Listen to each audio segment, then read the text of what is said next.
c'est reparti sur la chaîne Maïs Real Vision. On attaque la troisième partie sur le cas Kylian Mbappé. Ça sera une partie qui sera un peu plus courte. Donc, café oblige, hein. Je suis obligé de boire le café.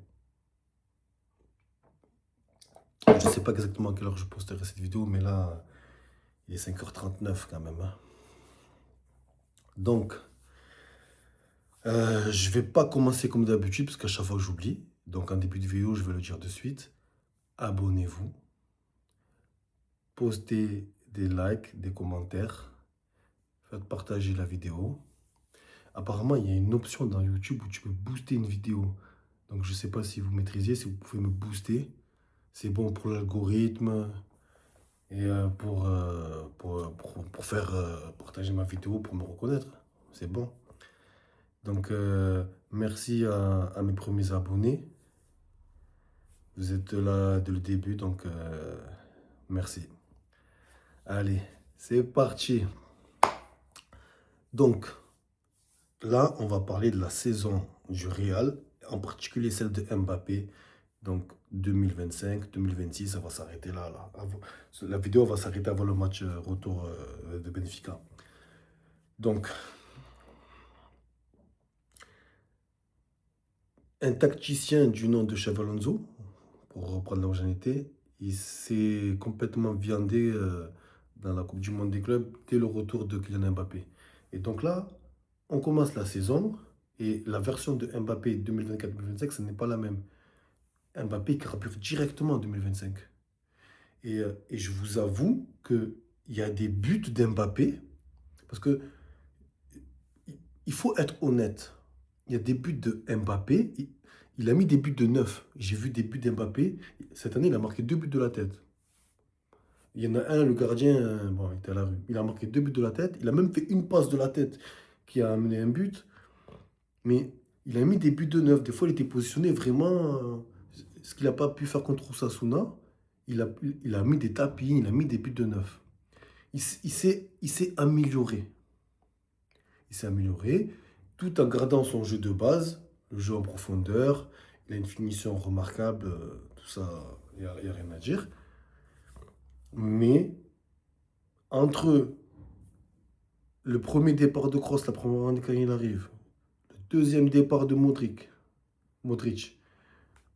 les prestations pitoyables des Camavinga, Tchouaméni, Valverde, Bellingham, Arda, Ceballos. Parce que ça aussi, c'est un problème. Qu'une équipe comme le Real Madrid n'a pas de milieu de terrain de très très haut niveau. La crème de la crème.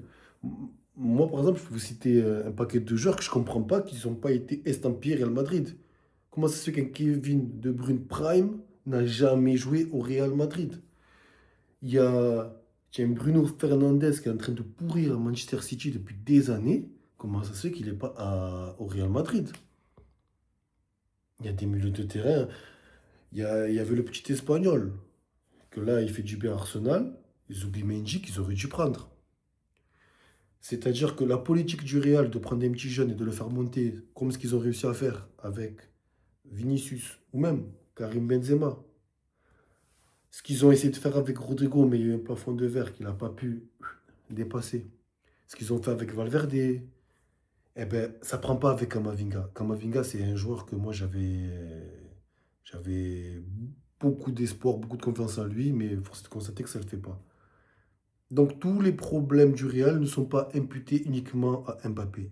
Mais Mbappé a sa part de problème qu'il impute au Real. La part de problème que Mbappé impute au Real, c'est que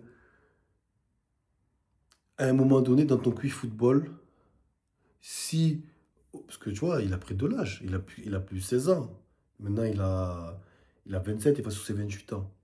C'est-à-dire qu'à un moment donné, comme CR7 il a fait, je ne le comprends pas CR7. Même c'est arrivé à plusieurs joueurs. À un moment donné, tu changes ton jeu. Il a, si tu n'arrives pas à jouer en neuf, si tu n'arrives pas à jouer en neuf, eh ben, va sur un côté. Moi, la question que je me pose, c'est est-ce que c'est, je l'ai posé un million de fois, est-ce que c'est Mbappé qui veut jouer neuf, il veut pas lâcher le steak, il veut plus jouer sur un côté, ou c'est les entraîneurs qui sont matrixés, ils veulent absolument le faire jouer à 9, ils veulent mettre d'autres personnes sur le côté, ou c'est Pérez qui les oblige. C'est Pérez qui les oblige. Xabi Alonso, il a très bien commencé dans le sens il a gagné pas mal de matchs, mais à l'époque, j'avais pas encore ma chaîne. Je pense que c'était une galère d'analyser les matchs parce que malgré les victoires, le Real, il était à la rue. Tu regardais le match du Real, c'était un calvaire. Parce qu'il n'y avait rien au milieu de terrain, c'était brouillon. Et on a eu un Vinicius qui était en galère pendant des mois et des mois. Pendant ce temps-là, Mbappé marquait des buts, mais qu'est-ce qui s'est passé contre l'Atlético Madrid? Tu t'es fait froisser 5-2. Première défaite du Real cette saison, tu t'es fait froisser 5-2. Mbappé, il a mis un but côté droit. Et je ne sais pas si c'est lui qui a mis le doublé ou si c'est un autre qui a marqué un but. Mais du côté Atlético Madrid, il y avait des vrais neufs. Il y avait Sorloth. Il y avait Sorloth. Donc, cette défaite sanglante, elle a eu sa porte de conséquences. Et c'est le genre de match où, même si Mbappé l'a marqué, marquer parfois, ça ne veut pas dire que tu fais la différence. Et il y a eu un match en trompe-l'œil. Enfin, je ne sais pas si c'est vraiment un trompe-l'œil, mais au match aller face au Barça, le Real a gagné. Et donc, il y a eu un gros Vinicius. Xabi Alonso, il a fait l'erreur de le sortir. Vinicius, il a pété un câble, tout ça et tout. Et le problème du Real, c'est que tu voyais un match à la limite moyen, mais pas vraiment moyen en dessous du moyen, et des matchs pourris. Et il y avait les fameux pénaltys. Parce que je me souviens qu'on critiquait Cristiano Ronaldo qui marquait beaucoup de pénaltys. Il y en a même un qui l'a surnommé Penaldo. Mais j'ai jamais vu un joueur marquer autant de pénaltys que Mbappé. Des, même toi, en tant que supporter, des fois, tu vois qu'il n'y a pas pénalty. Pour- Et tu vois, on donne le pénalty au Real. C'est. c'est- Tu vois? Et je crois qu'il a marqué 15 buts en penalty. J'ai pas les stats exactes. Je crois qu'il a marqué 15 buts en penalty. T'imagines, tu marques 15 buts en penalty. Alors que j'aurais aimé entendre qu'il a mis 15 buts de la tête ou qu'il a mis 4 5 coups francs, 3 buts de 9 et après les buts à la Kylian. Et non. Et donc aujourd'hui, on est arrivé à un extrême. Et je vais me répéter par rapport à d'autres vidéos précédentes, où le match contre Osasuna, je ne sais pas pour quelle raison, parce que ça fait 2 ans que ça dure, le match contre Osasuna a mis en évidence toutes les lacunes sur ce match. Toutes les lacunes d'Mbappé sont ressorties sur ce match. Et ce qui occasionne un problème du Real Madrid. Parce que il n'y a pas que le fait de ne pas jouer à 9 qui condamne l'attaque, parce qu'on voit que ça condamne le milieu de terrain, parce que les milieux de terrain, ils vont créer du mouvement, ils vont créer des actions qui vont être annihilées par le mauvais positionnement d'Mbappé. Donc parfois, ils sont obligés de reculer alors qu'ils voulaient faire une percée. Parfois, j'ai vu des joueurs vouloir faire les neufs. Mais après, une fois que Mbappé l'a dézonné, mais que Mbappé remonte, il faut vite redescendre dans ta position. C'est un bourbier parce que quand les milieux de terrain, tu vas porter le surnombre, tu veux permuter avec Mbappé, tu vois qu'Mbappé descend, tu te dis je monte. Mais à un moment donné, quand Mbappé repart là-bas, il y a un gros trou, il faut que tu reviennes vite. Et selon le ballon où il est, la phase de jeu, le Real, il est cuit. Le Real, il est cuit. Donc, je suis très, très, très sceptique sur le cas Kylian Mbappé parce que de toute la saison, moi, je l'ai vu jouer une seule fois à Valence, donc dans la position du demi-espace gauche ou ailier gauche. Et apparemment, même sur l'aile, il n'arrive pas. Donc là, à ce jour, voilà, on ne sait pas. Pour l'instant, c'est un point d'interrogation. Les entraîneurs ne semblent pas vouloir jouer avec un vrai neuf. Est-ce qu'il est blessé, pas blessé? Je vais m'arrêter là pour la troisième vidéo. C'était la troisième partie d'Mbappé. La conclusion, c'est quoi? C'est un formidable buteur qui n'est pas un neuf, mais qui joue en tant que tel. Et on voit le mur arriver. On est dans la partie de saison, février, mars, avril. C'est la partie de saison qui compte le plus dans le monde du foot. Ça veut dire que un mauvais début de saison peut être inversé. tu gagnes ton titre, ton championnat dans ces moments-là.